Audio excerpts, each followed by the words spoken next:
अस्सलाम वालेकुम क्लास 1। जैसे कि आप सबको पता है कि हम अपनी रिवीजन क्लासेस स्टार्ट कर चुके हैं। लास्ट क्लास में हमने अपना फर्स्ट चैप्टर कंप्लीट कर लिया था। आज हम अपना सेकंड टॉपिक स्टार्ट करेंगे which is grouping and changing materials, everyday materials. अब जैसे आप अपनी क्लासरूम में और अपने घरों में देखते हैं कि हमें बहुत से डिफरेंट तरह के मटेरियल्स नज़र आते हैं। अलग अलग तरह के मटेरियल्स हमें बहुत से नज़र आते हैं अपने घर में, अपने क्लासरूम में, और जहाँ भी आप जाते हैं आपने देखा होगा, अगर आपने नोटिस किया हो कि हमें बहुत से अलग अलग तरह के मटेरियल्स नज़र आते हैं। कुछ मटेरियल्स जो होते हैं वो नेचुरल होते हैं। नेचुरल मटेरियल्स वो होते हैं जो हमें एनिमल से, प्लांट से और ग्राउंड से मिलते हैं, जैसे कि ज़मीन से मिलते हैं, एनिमल्स से मिलते हैं, प्लांट्स से मिलते हैं। वो सब जो हैं वो नेचुरल मटेरियल्स होते हैं, मतलब जो हमें कुदरती तौर पे हमें मिलते हैं वो नेचुरल मटेरियल्स होते हैं। और कुछ मटेरियल्स होते हैं वो मैन मेड होते हैं, जो हम खुद बनाते हैं, जो हम मैन्युफैक्चर करते हैं। वो जो मटेरियल्स होते हैं ना वो मैन मेड होते हैं। इसी तरह अब आपके पास कुछ मटेरियल्स हैं जो आपके पास गिवन है, उसमें से कुछ जो है वो मैन मेड और कुछ जो है वो नेचुरल मटेरियल्स हैं, हम जिसके बारे में हम अब पढ़ेंगे। फर्स्ट आपके पास वुड है, लकड़ी। वुड जो है वो नेचुरल मटेरियल है। वुड हमें कहाँ से मिलता है? वुड हमें, आपने देखा होगा ना, दरख्त देखा है, ट्री, उसके जो बीच में जो उसका जो ट्रंक होता है, जो उसका तना होता है, वो उधर से हमें लकड़ी मिलती है। ठीक है, लकड़ी से हम बहुत सी चीज़ें बना सकते हैं, जैसे कि बहुत सी चीज़ें बनती है ना लकड़ी से, जैसे कि tables, chairs, doors, fences, boats और पेंसिल्स। ये सब लकड़ी से हमें बनती हैं, लकड़ी की मदद से ये सब चीज़ें बनती हैं। और लकड़ी जो है वो और भी बहुत सी चीज़ों में काम आती है। जैसे अब जहाँ पर आपने देखा होगा, जहाँ पर गैस नहीं होती, वहाँ पर आप कुछ लकड़ियाँ जमा करके अगर आप उन्हें जलाओ, हीट करो और उस पर आग लगाओ, मतलब, और उस पर आप अपना खाना भी तैयार कर सकते हो। आप लोगों ने देखा होगा अक्सर छोटी छोटी जगहों पर, वहाँ पर वो लकड़ियाँ जमा करके और जो है ना अपना खाना तैयार करते हैं। और लकड़ी से जो है वो बहुत सारे प्रोसेस से गुजरने के बाद लकड़ी से जो है वो पेपर भी बनता है। जैसे ये जो पेपर है ना वो भी लकड़ी से ही हमें मिलता है। ठीक है, सेकेंड है आपके पास rubber and cotton. Rubber and cotton भी नेचुरल मटेरियल्स हैं। यहाँ पर देखें, आपके पास पिक्चर गिवन है, एक वाइट कलर का लिक्विड होता है जो हमें रबर ट्री से मिलता है। ठीक है, वाइट कलर का लिक्विड आपको यहाँ पे नजर आ रहा होगा, रबर ट्री से हमें मिलता है, जिससे हम बहुत सी चीज़ें बनाते हैं, जैसे कि tyres, Wellington boots, waterproof gloves, elastic bands, erasers. ये सब जो है वो रबर से बनते हैं। और रबर जो है वो इजीली बेंड हो जाता है, स्ट्रेचेबल होता है, वाटरप्रूफ होता है। आप कभी देखना कि आप एक आपने रबर लिया, आपका जो इरेजर होता है, अगर आप उसको पानी में डालोगे या उसको आप पानी उस पर डालकर देखोगे, आप देखोगे कि वो पानी बिल्कुल भी एब्जॉर्ब नहीं करता, तो वो वाटरप्रूफ होता है, इसीलिए वो पानी एब्जॉर्ब नहीं करता अपने अंदर। और ये हमें रबर ट्री से मिलता है, रबर। और बाकी आपके पास कॉटन है, यहाँ पे कॉटन भी नेचुरल मटेरियल है। यहाँ पर आपके पास देखो पिक्चर गिवन है, सीड पॉट्स, ये जो छोटे छोटे से रुई के गोले, एक फ्लावर तरह का एक फ्लावर होता है, छोटा सा, मतलब फ्लावर का जैसा आपको नज़र आएगा। यहाँ पे छोटे छोटे रुई के गोलों से बनता है वो, उससे हम, रुई देखिए ना, कॉटन, उससे हम कपड़ा बनाते हैं, कपड़ा बनता है उससे। और बहुत ही बारीक सा, बहुत ही लाइट सा, अच्छा सा कपड़ा होता है वो। बहुत से कामों में आपके लिए यूज़ होता है, उससे आप कपड़े बनवाते हो, और भी बहुत सी चीज़ें उससे बनती हैं। और ज़्यादातर जो कपड़ा है वो, ऐसे तो कॉटन जो है वो ज़्यादातर पाकिस्तान से हमें मिल जाता है, लेकिन यूनाइटेड स्टेट से, चाइना से, इजिप्ट से, ब्राज़ील से, यहाँ से भी हमें बहुत अच्छा कॉटन मिलता है। अब आपके पास यहाँ पर हमारे पास कुछ और नेचुरल मटेरियल्स हैं, जिसमें वूल, लेदर।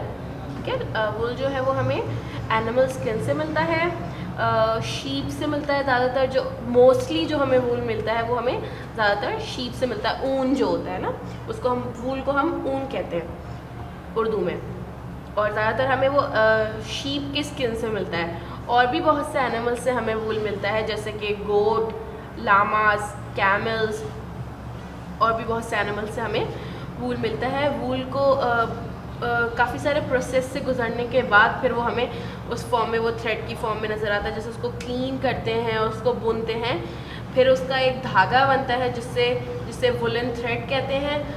उसकी मदद से हम बहुत से कपड़े बनते हैं। जैसे आपने देखा था ना, स्वेटर बुनते हैं, तो वो एक धागे की फॉर्म में होता है, उससे फिर आप स्वेटर बना सकते हो। उससे उस थ्रेड से बहुत ब्लैंकेट्स बनती हैं, कारपेट्स बनते हैं, बहुत सी चीज़ें और बनती हैं, ठीक है, जो हम ज़्यादातर सर्दियों में यूज़ करते हैं। अब इसी तरह लेदर है। लेदर भी हमें एनिमल स्किन से ही मिलता है। उससे शूज़ बनते हैं। यहाँ पर बैग आपके पास है, बैग बनता है, बेल्ट बनते हैं। These things are all made from leather, ठीक है। Next one is silk. Silk worm makes silk, ठीक है। सिल्क वॉर्म होता है, एक वॉर्म होता है, वो बनाता है सिल्क, ठीक है। उसके वो अपने मुंह से बहुत सी बारीक सी लेयर्स, बहुत सारी लेयर्स निकलती जाती है। जैसे आपने देखा होगा ना कि अब स्पाइडर है, वो वेब बनाती है, ठीक है, थोड़ा थोड़ा करके जब वो बनाती जाती है अपना जाल, थोड़ा थोड़ा। अब जब आप उसे हाथ में उठाओगे कभी, आप देखोगे तो एक जाली सा आपके पास एक चीज़ आपको एक नज़र आएगा, टेक्सचर, ठीक है। इसी तरह जो सिल्क वॉर्म है, वो अब बारीक सी बहुत सारी लेयर्स, बहुत सारे लेयर्स निकलते हैं। फिर उन सबको कलेक्ट करके हम सिल्क बनाते हैं। सिल्क का कपड़ा जो होता है ना, रेशमी सा बहुत, आपने देखा होगा ना सिल्क का कपड़ा, उससे बहुत सारी चीज़ें बनती हैं। नेक्स्ट, क्ले जो है वो एक सॉफ्ट स्टिकी सा मटेरियल होता है, हमें ज़मीन से मिलता है। आपने देखा ना चिकनी मिट्टी, उसको हम क्ले कहते हैं। डिफरेंट शेप्स में हम उसको बना सकते हैं। बहुत ही सॉफ्ट सा, बहुत ही मुलायम सा होता है। अब आपको कोई भी शेप दोगे वो उसमें ढल जाएगा। जैसे आपने देखा है कि मिट्टी के बर्तन होते हैं छोटे छोटे से, अब पहले हमने उसे बनाया, उसे शेप देते हैं, फिर हम जब उसे बेक करते हैं तो वो हार्ड हो जाता है, ठीक है। उससे हम बहुत सी चीज़ें बनाते हैं, जैसे cups, saucers, plates, bowls, bricks and tiles. इस तरह से बहुत सारी चीज़ें उस चिकनी मिट्टी से बनती हैं।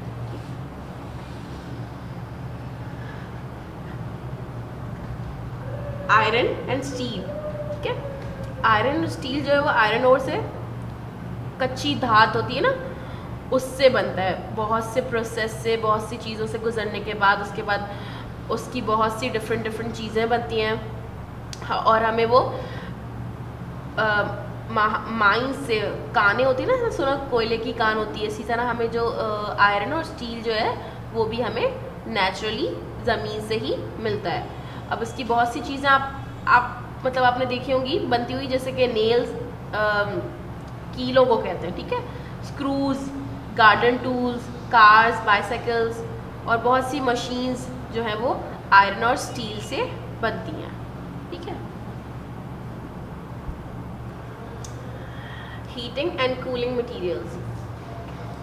कुछ मटेरियल्स जो हैं वो अगर आप उन्हें हीट करते हो तो वो गर्म हो जाते हैं, वार्म हो जाते हैं, हॉट हो जाते हैं, और वो अपनी एक दूसरी शक्ल अख्तियार कर लेते हैं। जैसे डिफरेंट उनका जो पूरा जो चेंज हो जाता है, उनका जो लुक होता है ना। अब जैसे आपके पास यहाँ पर देखें कुछ पिक्चर्स हैं, ठीक है। अब यहाँ पे आपके पास बटर है। अगर आप बटर को मेल्ट करते हो तो आप देखेंगे कि वो लिक्विड फॉर्म में आ जाएगा। इसी तरह आपके पास आइसक्रीम है। अगर आप देखेंगे कि आइसक्रीम अगर आप फ्रीज़र में नहीं रखते, अगर वो बाहर रखी हुई है और बहुत गर्मी है, तो आप देखोगे कि कुछ ही देर बाद वो लिक्विड फॉर्म में आ जाएगी, पिघल जाएगी, पूरी मेल्ट हो जाएगी और लिक्विड फॉर्म में आ जाएगी। इसी तरह आपके पास यहाँ पर जग में लिक्विड फॉर्म में एक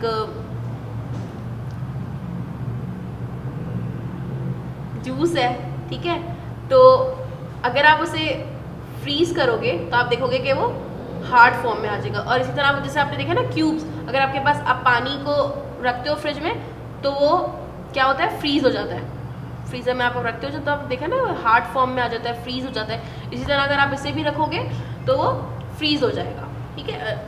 और इसी तरह जब वो बाहर रखा रहेगा तो वो लिक्विड फॉर्म में आ जाएगा। और चॉकलेट है, चॉकलेट इसी तरह आपके पास चॉकलेट भी अगर आप उसे हीट करते हो तो वो लिक्विड फॉर्म में आ जाएगी, मेल्ट हो जाएगी। और इसी तरह जब आप उसे फ्रीजर में रखोगे तो वो हार्ड हो जाती है, ठीक है, मेल्टिंग। ये चीज़ जो मैंने आपको अभी समझाई। अब जैसे आपके पास आइसक्रीम है, ठीक है, आइसक्रीम आप देखते हो कि हार्ड फॉर्म में होती है, इसकी जो कंसिस्टेंसी होती है वो हार्ड होती है, फ्रीज हुई हुई होती है क्योंकि।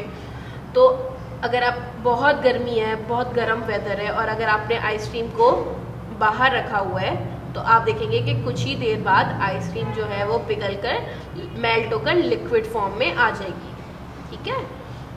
और इसी तरह जब आप उसे वापस फ्रीज़र में रखोगे तो वो वापस से सॉलिड भी हो जाएगी, सॉलिड फॉर्म में भी आ जाएगी, क्योंकि वो फ्रीज हो जाती है, सॉलिड फॉर्म में भी आ जाती है। इसी तरह कुछ चीज़ें जो हैं मेल्ट होने पर हीट, मतलब जब हीट उनको करते हैं तो वो मेल्ट हो जाती हैं, अपनी एक दूसरी शक्ल अख्तियार कर लेती हैं। और इसी तरह जब आप उन्हें फ्रीज करोगे तो वो हार्ड फॉर्म में भी वापस आ जाती हैं, ठीक है।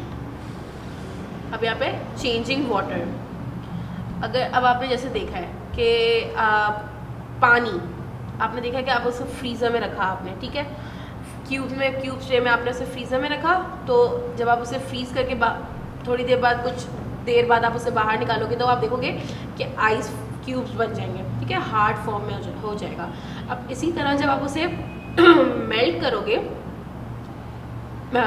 तो वो लिक्विड फॉर्म में आ जाएगा, पानी बन जाएगा। और इसी तरह जब आप उसे बहुत देर तक हीट करते जाएंगे तो वो गैस, मतलब एवापोरेट हो जाता है ना, गैस फॉर्म में होके एवापोरेट हो जाता है, ठीक है। स्टीम, जैसे आपने देखा होगा अक्सर पानी बॉईल होता गया और वो स्टीम बन गया और वो गैस फॉर्म में आ गया, ठीक है। अब इसी तरह जब आप उस स्टीम को कूल करोगे, ठंडा करोगे, तो आप देखेंगे कि उसमें छोटे छोटे से ड्रॉप्स आ जाएंगे और वो लिक्विड फॉर्म में वापस आ जाएगा। और फिर जब आप उन्हें फ्रीज़र में रखोगे तो वो वापस अपनी वो सॉलिड फॉर्म में आ जाएगा और आइस बन जाएगा। Making new materials with heat, changing materials forever. अब इसी तरह आपके पास कुछ मटेरियल्स हैं जिसे हम हीट करते हैं तो चेंज हो जाते हैं, जैसे कि आइसक्रीम, बटर, चॉकलेट मेल्ट हो जाती है ना, मेल्ट होके बिल्कुल लिक्विड फॉर्म में आ जाती है। और फिर जब आप उन्हें वापस फ्रीज़र में रखोगे इसी तरह वो फ्रीज़ भी हो जाती है। लेकिन कुछ मटेरियल्स हैं आपके पास जिन्हें हम जब बेक करते हैं या हमें जब उन्हें कुक करते हैं तो वो अपनी एक अलग शक्ल अख्तियार कर लेते हैं। जैसे कि अगर हम आपके पास यहाँ पे पिक्चर गिवन है, आप लोग जैसे यहाँ पे देख रहे हैं, आपके पास पिक्चर गिवन है, यहाँ पे केक बेक हो रहा है। इसी तरह केक है, अगर आप उसे बेकिंग से पहले देखेंगे तो वो लिक्विड फॉर्म में होता है। जैसे अब उसका जो मिक्सचर होता है जो हम केक बना रहे होते हैं, आपने देखा होगा कभी कुछ इंग्रेडिएंट्स से मिलकर, जैसे एग्स हैं, यहाँ पे फ्लावर है, आपके पास लिक्विड फॉर्म में चॉकलेट होती है, बटर होता है और मिल्क होता है, यहाँ पर इन सब चीज़ों से मिलकर केक बनता है। अब आपने देखा होगा कभी जब वो बेक नहीं हुआ होता केक, केक का जो मिक्सचर होता है उसमें आप देखोगे कि वो लिक्विड फॉर्म में होता है, ठीक है, लिक्विड फॉर्म में होता है, रनी सी कंसिस्टेंसी होती है उसकी। लेकिन इसी तरह जब आप उसे बेक कर देते हो तो वो हार्ड फॉर्म में आ जाता है। आपके पास यहाँ पे पिक्चर है ना, ठीक है, हार्ड फॉर्म में आ जाता है। अब इसी तरह अब आप उसे जब चाहे कूल कर लो या फिर उसे आप हीट करो, लेकिन वो अपना जो मटेरियल है वो चेंज नहीं करेगा। कुछ चीज़ें आपके पास होती हैं जो चेंज हो जाती हैं, जब आप उन्हें हीट करते हो तो वो एक अलग शक्ल अख्तियार कर लेती हैं और जब आप उन्हें कूल करते हो तो वो एक अलग शक्ल अख्तियार कर लेती है। लेकिन इस तरह कुछ चीज़ें आपके पास होती हैं, चाहे जब वो हीट करने के बाद चेंज हो जाती हैं तो वो फिर वापस उस तरह की पुरानी शक्ल अख्तियार नहीं कर सकती। इस तरह आपके पास एग है, ठीक है, आपने देखा, अब आप एग है, आपके पास एक रॉ एग है, ठीक है, अब आप उसे देखोगे तो वो लिक्विड फॉर्म में होगा। इसी तरह जब आप उसे फ्राई करोगे या बॉईल करोगे तो वो एक हार्ड फॉर्म में आ जाता है। लेकिन अब जब उसे आप कूलिंग टेम्परेचर पर लाओगे, उसको ठंडा कर लोगे तो वो वापस से लिक्विड फॉर्म में नहीं आ सकता, ठीक है।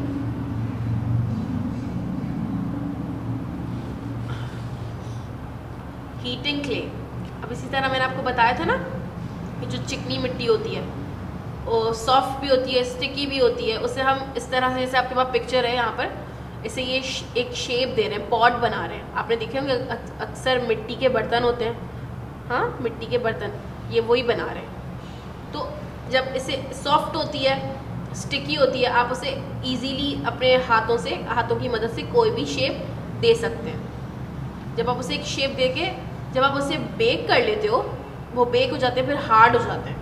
तो उसके बाद आप जब उसे ठंडा भी कर लोगे तो वो अपनी उसी शक्ल में रहेंगे, वापस से इस तरह की शक्ल अख्तियार नहीं कर सकते। ठीक है, ये आपका चैप्टर कंप्लीट हो गया। कॉपी वर्क, सबसे पहले आप अपना टाइटल पेज बनाएंगे, grouping and changing materials, then word meanings,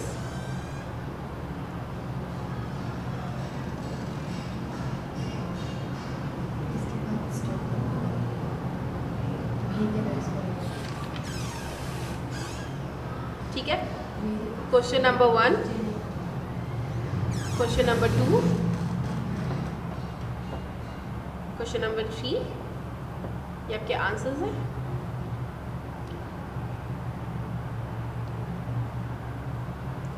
अगर किसी का काम इनकम्प्लीट है तो वो इस वीडियो की मदद से अपना काम कंप्लीट कर सकते हैं।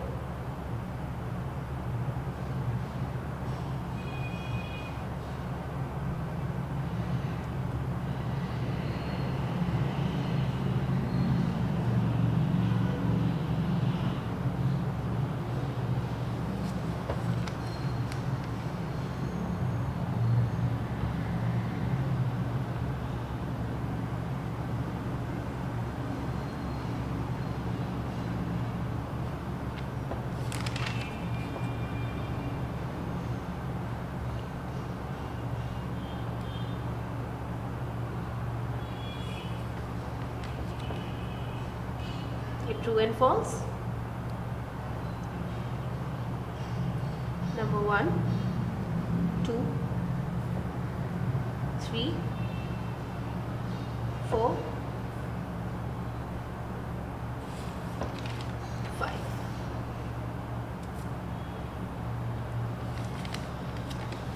Then fill in the blanks.